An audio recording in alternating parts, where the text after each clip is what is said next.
কাদিরের প্রীতি এবং শুভেচ্ছা নিন। এই মুহূর্তে আপনাদের সামনে কথা বলতে এসেছি ইরান হামলায় যুক্তরাষ্ট্রের স্বার্থ কি বললেন ট্রাম্প, এই প্রসঙ্গটি নিয়ে আপনাদের সামনে কথা বলবো। মার্কিন প্রেসিডেন্ট ইরানে হামলার কারণ ব্যাখ্যা করেছেন, তবে এর অনেক সমালোচক এমনকি অনেক সমর্থকও এই ব্যাখ্যায় সন্তুষ্ট হবেন বলে মনে হয় না। কারণ তিনি কোথাও উল্লেখ করেননি যে যুক্তরাষ্ট্র আসন্ন হুমকির মুখে ছিল, যার কারণে মার্কিন সংবিধান অনুসারে এই হামলাকে বৈধতা দেওয়া যেতে পারে। এর পরিবর্তে মার্কিন প্রেসিডেন্ট এই হামলার কারণ হিসেবে বলেছেন ইরান মধ্যপ্রাচ্যের একটি বোলিং শক্তি এবং তারা আমেরিকা নিপাত যাক স্লোগান দিচ্ছিল। কিন্তু এখানে উল্লেখ করা প্রয়োজন, এটি ইরানকে যুক্তরাষ্ট্রের জন্য একটি আসন্ন হুমকি প্রমাণ করে না।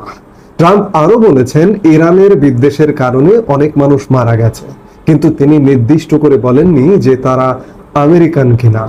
তিনি আরো ইঙ্গিত দিয়েছেন আপাতত আরো কোনো হামলার পরিকল্পনা নেই, তবে ইরানকে হুমকি দিয়েছেন যদি তারা আলোচনার টেবিলে না আসে, যদি তারা পারমাণবিক কর্মসূচি বন্ধ করার চুক্তিতে স্বাক্ষর না করে, তাহলে আরো হামলা হবে। তিনি বলেছেন পরবর্তী হামলাগুলো আরো বড় এবং অনেক সহজ হবে। এছাড়া মার্কিন প্রেসিডেন্ট বলেছেন যুক্তরাষ্ট্র ইসরায়েলের প্রতি সব হুমকি দূর করেছে, কিন্তু তিনি এই হুমকি মার্কিন যুক্তরাষ্ট্রের প্রতি এমন কথা বলেননি। এটি অনেক আমেরিকানের কাছে ভালো লাগবে না, যারা মনে করেন ইসরায়েল এখন যুক্তরাষ্ট্রের এমন এক দুর্বলতার দিকে টেনে এনেছে যা মধ্যপ্রাচ্যের একটি বৃহত্তর সংঘাতের কারণ হতে পারে।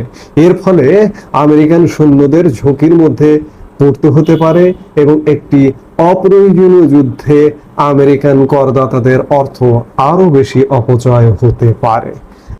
গতকাল রাতে মার্কিন যুক্তরাষ্ট্রের ইরানে হামলাটি একটি নজিরবিহীন হামলা এবং এই হামলাটিকে পৃথিবীর কোনো প্রান্তের, এক ইসরায়েল ছাড়া পৃথিবীর কোনো প্রান্তের কেউ এটিকে স্বাভাবিকভাবে দেখছে না, ভালোভাবে দেখছে না। এটি পৃথিবীর দেশে দেশে নিন্দা জানানো হচ্ছে। জাতিসংঘ নিন্দা জানিয়েছে, জাতিসংঘ সোমবার বৈঠক ডেকেছে। অর্থাৎ এটি একটি নজিরবিহীন ঘটনা। চিন্তা করুন যে মার্কিন যুক্তরাষ্ট্র থেকে আশপাশে ঘাঁটি আছে, যদিও আশপাশের ঘাঁটি যেমন ইরান থেকে সবচেয়ে কাছের এবং মধ্যপ্রাচ্যের সবচেয়ে বড় সামরিক ঘাঁটি হচ্ছে কাতারে যে ঘাঁটি আছে, সেই ঘাঁটি থেকে বিমানগুলো সরিয়ে নেওয়া হয়েছে আরো কয়েকদিন আগে। এই হামলায় অংশ নিয়েছে যুক্তরাষ্ট্রের অত্যাধুনিক B-2 স্টিলথ বোমারু বিমান। এসব বিমান যুক্তরাষ্ট্রের মিসৌরি অঙ্গরাজ্যের ঘাঁটি থেকে উড্ডয়ন করে এবং একটানা প্রায় 37 ঘন্টা উড়ে ইরানের 3টি পারমাণবিক স্থাপনায় হামলা চালায়।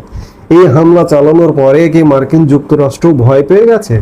কারণ খবরে প্রকাশ যে ইরানে পারমাণবিক স্থাপনায় হামলার পর যুক্তরাষ্ট্রের প্রধান শহরগুলোতে উচ্চ সতর্কতা জারি করা হয়েছে। কারণটা কি? মার্কিন যুক্তরাষ্ট্র কিংবা ডোনাল্ড ট্রাম্প একটা হোমজিক্যালি সিদ্ধান্ত নিয়ে হামলা করলেন, করে তারা কি নিজেরা ভয় পেয়ে গেলেন? কিংবা মার্কিন যুক্তরাষ্ট্রকে আবারও ইরানে হামলা চালাবে? মনে হয় না। এটি যে কারণেই হোক, যেভাবেই হোক, ইসরায়েলকে খুশি করবার, ইসরায়েল মরিয়া হয়েছিল যে মার্কিন যুক্তরাষ্ট্র কেন যুদ্ধে নামছে না, ইসরায়েলকে খুশি করতে হলেও এই হামলাটি চালিয়েছে। আর মনে হয় না হামলা চালাবে। আমার মনে হয় যে যুদ্ধটা আস্তে আস্তে প্রশমিত হবে, আলোচনার টেবিলে গড়াবে বলে মনে হচ্ছে সার্বিক বিচার বিশ্লেষণ করে। এখন দেখার বিষয় যে আগামী 2-1 দিনের মধ্যে কি ঘটতে যাচ্ছে। কারণ আমরা খুব শীঘ্রই দেখেছি বারবার ভারত পাকিস্তান যুদ্ধের আবহের কথা চলে আসে। মাত্র 4 দিনের সংঘর্ষ ছিল, সেটি কিন্তু থেমে গেছে। ইরান ইসরায়েল সংঘর্ষ সপ্তাহ পেরিয়ে গেছে, এর মধ্যে নতুন করে যোগ দিয়েছে মার্কিন যুক্তরাষ্ট্র। কিন্তু সারা পৃথিবী ব্যাপী এমনকি মার্কিন যুক্তরাষ্ট্রেও নিজ দেশের জনগণের নিকটও নিন্দার ঝড় উঠছে। পার্লামেন্ট সদস্যরা পর্যন্ত নিন্দার ঝড় তুলেছে। সেই জায়গায় ডোনাল্ড ট্রাম্প এমন সংঘাত, এমন যুদ্ধের দিকে এগুবেন বলে মনে হয় না। আরেকটি বিষয় যে আসলে এই হামলায় কারণটা কি? এই হামলা মার্কিন যুক্তরাষ্ট্রের সংবিধানে এমনটা বলা আছে যে মার্কিন যুক্তরাষ্ট্র যদি হুমকির সম্মুখীন হয় বা তাদের নিরাপত্তা যদি বিঘ্ন হয়, নিরাপত্তার স্বার্থে, আত্মরক্ষার স্বার্থে মার্কিন কংগ্রেসে বিল পাশ করে যে কোনো যুদ্ধে অংশগ্রহণ করতে হয়। এবং এটি কংগ্রেসকে পাশ কাটিয়ে ডোনাল্ড ট্রাম্প নিজের এক্সিকিউটিভ পাওয়ার বলে এই হামলাটি চালিয়েছেন। পার্লামেন্টে, কংগ্রেসে যথেষ্ট প্রশ্নের সম্মুখীন হতে হবে ডোনাল্ড ট্রাম্পকে।